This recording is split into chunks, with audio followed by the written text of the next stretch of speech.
ذرا تصور کریں کہ ایک انسان کسی انتہائی مشکل کام میں بری طرح پھنسا ہوا ہے.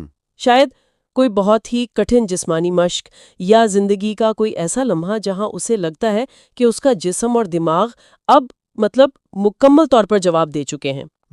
بالکل، وہ لمحہ جب دماغ چیخ چیخ کر کہہ رہا ہوتا ہے کہ بس اب تو ایک قدم بھی اور اٹھانا ممکن ہی نہیں ہے. ہاں، ایسا ہی ہے. لیکن ذرا سوچیں، کیا ہو اگر کوئی آپ کو یہ بتائے کہ عین اس لمحے جب انسان کو لگتا ہے کہ وہ بالکل خالی ہو چکا ہے، اس نے در حقیقت اپنی اصل صلاحیت کا صرف 40% ہی استعمال کیا ہے؟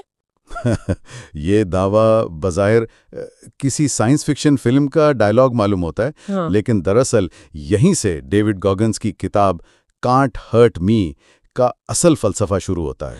بالکل، اور آج ہم اسی طاقتور اور ذہن کو بدل دینے والی کتاب پر اپنا تفصیلی جائزہ لے کر آئے ہیں. یہ جائزہ محض ایک شخص کی حیرت انگیز کامیابیوں کی کوئی فہرست نہیں ہے، بلکہ ہم ان نظریات کو سمجھنا چاہتے ہیں جو کسی بھی انسان کی ذہنیت کو بدل سکتے ہیں. صحیح بات ہے، کیونکہ ہم اکثر زندگی میں تھوڑا سا موٹیویشن یا محرک تلاش کرتے رہتے ہیں. لیکن یہ کتاب ثابت کرتی ہے کہ اصل طاقت موٹیویشن میں نہیں بلکہ نظم و ضبط میں ہے. اور یہ جاننا بہت دلچسپ ہے کہ دماغ کے اندر واقعی کیا تبدیلیاں آتی ہیں جب انسان اپنی حدوں کو پار کرتا ہے. ٹھیک ہے، چلیں اس بات کی گہرائی میں چلتے ہیں، کیونکہ اس 40% کی حد کو توڑنے کی کہانی کسی جم یا کسی ٹریننگ کیمپ سے شروع نہیں ہوتی، بلکہ یہ ایک انتہائی تاریک اور خوفناک بچپن سے جنم لیتی ہے. اور موجودہ حالات سے نکلنے کے لیے سب سے پہلے تو یہ تسلیم کرنا پڑتا ہے کہ انسان کھڑا کہاں ہے. اسی لیے گگنز کے ماضی کو سمجھنا بہت ضروری ہے. بالکل. بفلو شہر کا ایک بظاہر پرتعیش علاقہ تھا پیراڈائز روڈ، لیکن گگنز کے گھر کے بند دروازوں کے پیچھے کا منظر بالکل مختلف تھا. اس کا باپ ٹرنس بظاہر تو ایک کامیاب بزنس مین تھا، لیکن حقیقت میں وہ اپنی ہی فیملی کا بدترین استحصال کر رہا تھا. اور کتاب کے حقائق اس استحصال کی جو تصویر کشی کرتے ہیں وہ سچ میں رونگٹے کھڑے کر دینے والی ہیں. گگنز، اس کا بھائی اور اس کی ماں، یہ سب مل کر سکیٹلینڈ نامی ایک رولر سکیٹنگ رنک پر رات گئی تک جبری مشقت کرتے تھے. چھوٹے بچے ہونے کے باوجود ان کی راتیں باتھ روم صاف کرنے میں گزرتی تھیں. ہاں، باتھ روم صاف کرنا، جوتے ترتیب دینا. اسکول میں وہ بچے تھکاوٹ سے سو جاتے تھے، لیکن اصل خوف وہ تشدد تھا جو اس باپ کے مزاج کے خلاف ذرا سی بات ہونے پر شروع ہو جاتا تھا. دیواروں سے ٹکرانا، بیلٹ سے مارنا، اور حد تو یہ ہے کہ اس کی ماں کو اس قدر بری طرح پیٹا گیا کہ پولیس کو آنا پڑا. لیکن اس دور میں اسے بس خاندانی معاملہ سمجھ کر دبا دیا جاتا تھا. ایسا ہی ہے. اور پھر جب یہ خاندان انڈیانا فرار ہوا تو وہاں غربت تو تھی، ساتھ میں بدترین نسل پرستی کا سامنا بھی کرنا پڑا. ہاں، جس کا نتیجہ یہ نکلا کہ گگنز اندر سے مکمل طور پر ٹوٹ گیا. وہ کیڑے مارنے والی ادویات چھڑکنے کی نوکری کرنے لگا اور اپنے ان صدمات کو چھپانے کے لیے اتنا کھاتا کہ اس کا وزن 300 پاؤنڈ تک پہنچ گیا. 300 پاؤنڈ! ایک ایسا شخص جس کا کوئی مستقبل نظر نہیں آ رہا تھا. لیکن پھر نیوی سیلز میں شامل ہونے کے ایک ناممکن ارادے نے اسے شیشے کے سامنے کھڑا کر دیا. اور یہاں سے کتاب کا ایک بہت ہی اہم تصور سامنے آتا ہے، جسے وہ احتساب کا آئینہ کہتا ہے. احتساب کا آئینہ؟ بالکل. اس نے شیشے پر پوسٹڈ نوٹس لگائے اور خود کو کھوری کھوری سنائی کہ تم موٹے ہو، تم ناکام ہو. اب میں یہاں ایک لمحے کے لیے رکنا چاہوں گی. جی بتائیں. کیا اس طرح شیشے کے سامنے کھڑے ہو کر خود کو برا بھلا کہنا، خود کو گالیاں دینا ضرورت سے زیادہ سخت نہیں ہے؟ آج کل تو ہم سیلف کیئر اور خود سے نرمی برتنے کی بات کرتے ہیں نا. کیا یہ طریقہ انسان کو مزید مایوسی میں نہیں گرا دے گا؟ یہاں جو چیز سب سے زیادہ حیران کن ہے وہ یہ ہے کہ انسانی دماغ ہمیشہ خود کو محفوظ رکھنے کے بہانے تراشتا ہے. وہ ماضی کے صدمات کو ایک ڈھال بنا لیتا ہے تاکہ موجودہ ناکامیوں کو جائز قرار دے سکے. یعنی ہم اپنے ہی دکھوں کے پیچھے چھپ جاتے ہیں. بالکل. گگنز کے معاملے میں اس کا ماضی واقعی ہولناک تھا. اس کے پاس ناکام ہونے کے تمام جائز عذر موجود تھے، لیکن جب تک وہ ان عذروں کے پیچھے چھپا رہا وہ 300 پاؤنڈ کا ایک ناکام شخص ہی رہا. صحیح. احتساب کا یہ آئینہ دراصل دماغ کے اس دفاعی نظام کو توڑنے کا ایک وحشیانہ طریقہ تھا. یہ خود کو ذلیل کرنا نہیں تھا، بلکہ حقیقت کے سامنے ہتھیار ڈالنا تھا کہ ماضی چاہے کتنا ہی برا کیوں نہ ہو، مستقبل کو بدلنے کی ذمہ داری اب صرف میری ہے۔ واہ، یہ بات سنتے ہوئے میرے ذہن میں اچانک ایک تمثیل آ رہی ہے۔ اگر ہم عام طور پہ ملنے والی جو موٹیویشن ہوتی ہے اس کی بات کریں تو وہ ایک بینڈیڈ کی طرح ہے نا؟ ہاں، ایک عارضی پٹی۔ ہاں، جو وقتی طور پہ اچھا محسوس کرواتی ہے، زخم کو اوپر سے ڈھانپ لیتی ہے، لیکن اندر سے وہ زخم خراب ہی ہو رہا ہوتا ہے۔ لیکن یہ جو احتساب کا آئینہ ہے، یہ تو بالکل کسی سرجری کی طرح محسوس ہوتا ہے۔ بہت زبردست مثال ہے۔ سرجری تکلیف دہ ضرور ہوتی ہے، اس میں چھری چلتی ہے، لیکن یہ بیماری کو جڑ سے اکھاڑ پھینکتی ہے۔ اور موٹیویشن کسی کو نہیں بدلتی۔ بالکل نہیں۔ دماغی عادات کو بدلنا، جسے ہم نیوروپلاسٹیسٹی کہتے ہیں، صرف میٹھے الفاظ سے ممکن نہیں ہے۔ جب انسان دماغ کو یہ تلخ سچ بتاتا ہے کہ حالت بدترین ہے، تو دماغ پرانی عادات کو توڑ کر نئے سرے سے خود کو پروگرام کرتا ہے۔ تو سچائی کو تسلیم کرنے کی اس تکلیف دہ سرجری کے بعد اگلا مرحلہ تکلیف کو خندہ پیشانی سے قبول کرنا تھا۔ اور احتساب کے اس آئینے سے ہم ایک اور حیرت انگیز تصور کی طرف بڑھتے ہیں، جسے وہ سخت جان ذہن یا کیلسڈ مائنڈ کہتا ہے۔ سخت جان ذہن، اور یہ ذہن بنانے کے لیے اس نے بے پناہ وزن کم کیا اور نیوی سیلز کی ٹریننگ کا حصہ بنا۔ یہاں کتاب میں ہیل ویک کا ذکر ہے، جو کہ انتہائی خوفناک ٹریننگ ہے۔ ہاں، ہیل ویک، جہاں جوانوں کو 130 گھنٹے تک سونے ہی نہیں دیا جاتا۔ ذرا سوچیں، اور انہیں گھنٹوں جمے ہوئے سرد پانی میں رکھا جاتا ہے، مسلسل جسمانی مشقیں کروائی جاتی ہیں، اور گگنز کو یہ مرحلہ چوٹوں کی وجہ سے 1 سال میں 3 بار کرنا پڑا۔ 3 بار! اور ان چوٹوں کی نوعیت بھی تو دیکھیں۔ اس نے یہ ہیل ویک ٹوٹی ہوئی ٹانگوں کے ساتھ مکمل کیا، جسے شن سپلنگز کہتے ہیں۔ بالکل، اور یہ مائکرو فریکچرز ہوتے ہیں جن میں ہڈی پر پڑنے والا ہر قدم بے پناہ تکلیف دیتا ہے۔ اس کے ساتھ ڈراؤن پروفنگ کی مشق۔ اوہو، وہ مشق جہاں ہاتھ پیر باندھ کر پانی میں پھینک دیتے ہیں۔ ہاں، اور انسان کو ڈوبنے کے خوف پر قابو پانا ہوتا ہے۔ اور یہاں گگنز روحوں پر قابو پانے کی بات کرتا ہے۔ روحوں پر قابو پانا مطلب ٹیکنگ سولز؟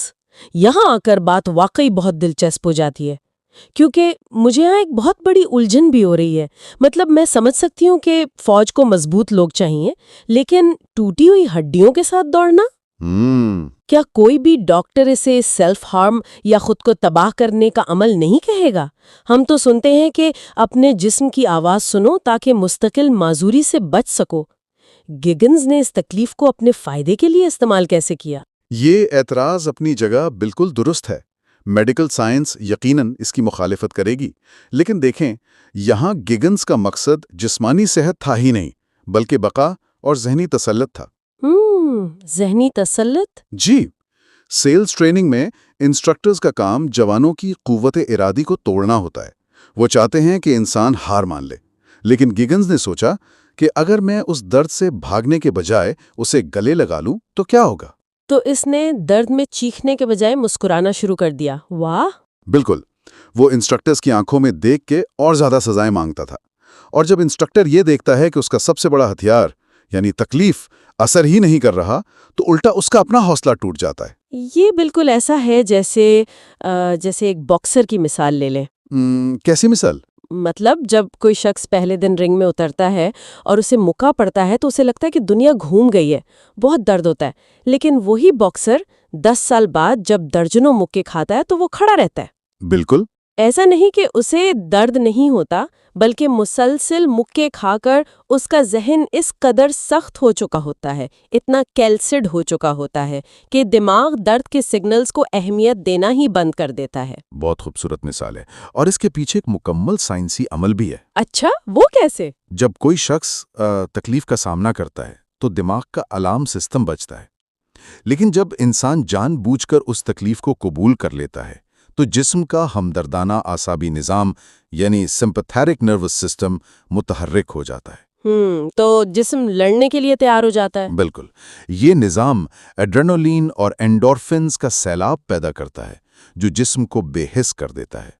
گگنز نے اپنے پرانے دکھوں، اس نسل پرستی اور غربت کو ایک ایندھن میں بدل دیا، جب درد بڑھتا وہ پرانے زخموں کو یاد کرتا اور وہ غصہ اسے آگے بڑھنے کی طاقت دیتا۔ اور جب ذہن اس قدر سخت ہو جائے تو انسان کو اندازہ ہوتا ہے کہ اس کی اصل صلاحیتیں اس کی سوچ سے کہیں زیادہ ہیں، اور یہ منطقی ربط ہمیں سیدھا اس 40% کے اصول کی طرف لے جاتا ہے جس سے ہم نے بات شروع کی تھی۔ ہاں، 40% کا اصول جو اس نے اپنی الٹرا میراتھن کے دوران دریافت کیا۔ بالکل، سین ڈیگو میں وہ 100 میل کی دوڑ میں بغیر کسی ٹریننگ کے اتر گیا، بغیر کسی ٹریننگ کے 100 میل، اور اس نے دوڑ مکمل بھی کر لی۔ لیکن مطلب اس کی حالت کیا تھی تب؟ پاؤں کی ہڈیاں ٹوٹ رہی تھیں، گردے فیل ہو رہے تھے، وہ خون پیشاب کر رہا تھا۔ اس واقعے کا اگر ہم طبی تجزیہ کریں تو میڈیکل سائنس کے مطابق اس حالت میں انسان کو کوما میں چلے جانا چاہیے تھا۔ اوف! لیکن وہ کوما میں جانے کے بجائے بیڈ واٹر 135 نامی انتہائی گرم دوڑ کی تیاری میں لگ گیا۔ ہاں، اور اس کی ٹریننگ کے لیے وہ پسینے والا سوٹ پہن کر ایلپٹیکل مشین پر شدید گرمی میں گھنٹوں ٹریننگ کرتا تھا۔ یہ سب ثابت کرتا ہے کہ انسانی دماغ دراصل ایک حفاظتی گورنر کے طور پر کام کرتا ہے۔ گورنر؟ جیسے پرانی گاڑیوں کے انجن میں ہوتا تھا جو سپیڈ کو ایک حد سے آگے نہیں جانے دیتا؟ بالکل ویسے ہی۔ یہ سن کر میرے ذہن میں سمارٹ فون کی بیٹری کی تمثیل آ رہی ہے۔ آپ نے بھی دیکھا ہوگا کہ جب فون کی بیٹری 20% پر پہنچتی ہے تو وہ اچانک لو پاور موڈ میں چلا جاتا ہے۔ اسکرین مدھم ہو جاتی ہے۔ ہاں، ایپس بند ہونا شروع ہو جاتی ہیں۔ فون ہمیں یہ تاثر دیتا ہے کہ بس وہ مرنے والا ہے، حالانکہ اس کے اندر ابھی بھی 20% خالص توانائی موجود ہوتی ہے۔ کیا دماغ واقعی بالکل اسی طرح کام کرتا ہے؟ اگر ہم اسے وسیع تناظر میں دیکھیں تو یہ ایک بہترین مثال ہے۔ ارتقائی لحاظ سے انسانی دماغ لاکھوں سالوں میں اس طرح پروگرام ہوا ہے کہ توانائی بچائے۔ کیونکہ پرانے وقتوں میں پتہ نہیں ہوتا تھا کہ اگلا کھانا کب ملے گا۔ بالکل، تو جب ہم جسم پر دباؤ ڈالتے ہیں، دماغ فوراً تھکاوٹ اور درد کے سگنلز بھیجنے شروع کر دیتا ہے۔ وہ جسم میں لیکٹک ایسڈ اور کورٹیسول پیدا کرتا ہے تاکہ ہم رک جائیں۔ تو گگنز کے اصول کا مطلب ہے کہ جب دماغ کہے کہ بس ہو گئی، تب ہم نے صرف 40% طاقت استعمال کی ہوتی ہے۔ بالکل، باقی 60% طاقت ابھی بھی وہاں موجود ہوتی ہے، بالکل اس فون کی بیٹری کی طرح، بس اسے حاصل کرنے کا طریقہ آنا چاہیے۔ لیکن اس چھپی ہوئی 60% توانائی تک انسان پہنچے کیسے؟ مطلب جب گردے فیل ہو رہے ہوں تو انسان اس لو پاور موڈ کو بائی پاس کیسے کر سکتا ہے؟ اس کے لیے گیگنز ایک تکنیک کا ذکر کرتا ہے جسے وہ کامیابیوں کا مرتبان یا کوکی جار کہتا ہے۔ کوکی جار؟ یہ کیا ہے؟ جب درد عروج پر ہو اور دماغ ہار ماننے لگے تو اس وقت انسان کو اپنے ماضی کی پرانی کامیابیوں کو یاد کرنا ہوتا ہے۔ ہر وہ مشکل جسے اس نے شکست دی وہ اس مرتبان میں رکھی ایک کوکی کی طرح ہے۔ یعنی مشکل وقت میں ذہنی طور پر اس مرتبان میں ہاتھ ڈال کر اس کامیابی کو یاد کرنا۔ ہاں، یہ عمل دماغ کے ریوارڈ سسٹم کو ہیک کر لیتا ہے۔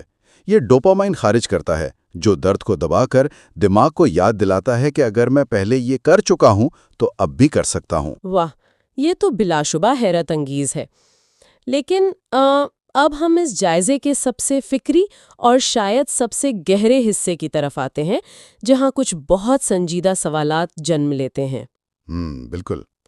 گگنز نے 24 گھنٹوں میں 4030 پل اپس کا ورلڈ ریکارڈ بنایا، جس میں اس کے ہاتھوں کی خال پھٹ کر گوشت نظر آنے لگا۔ اسے دل کی 2 سرجریوں سے گزرنا پڑا، اور ایک وقت آیا کہ اس کا جسم اس حد تک ٹوٹ گیا کہ بستر سے اٹھنا بھی محال ہو گیا۔ ہاں، وہ بستر مرگ جیسی کیفیت تھی۔